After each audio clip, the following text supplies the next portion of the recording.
उपमुख्यमंत्री अजित पवार यांनी काश्मीरमधील सध्याच्या परिस्थितीचा आढावा घेतला आहे। रुपाली ठोंबरेंना फोन करून तिथला आढावा घेतला आहे। पुण्यातील सर्व पर्यटकांची त्या ठिकाणी त्यांनी माहिती जाणून घेतलेली आहे।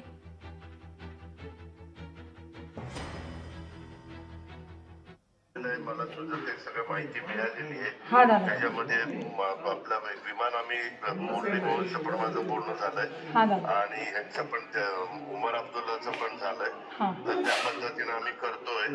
तर तुम्ही घाबरू नका। आता बरेच आपले पर्यटक तिथे अडकलेले आहेत, परंतु जास्तीत जास्त विमानं सोडून काही विमानं उस्मानाबाद धाराशिव तिकडचे आम्ही हैदराबादला नेतोय।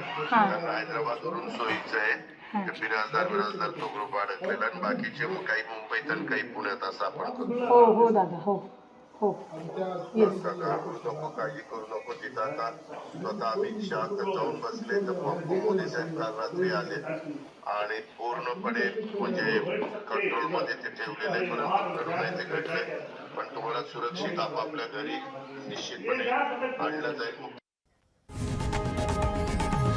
लोकशाही मराठी ऐका, पहा, जागरूक रहा।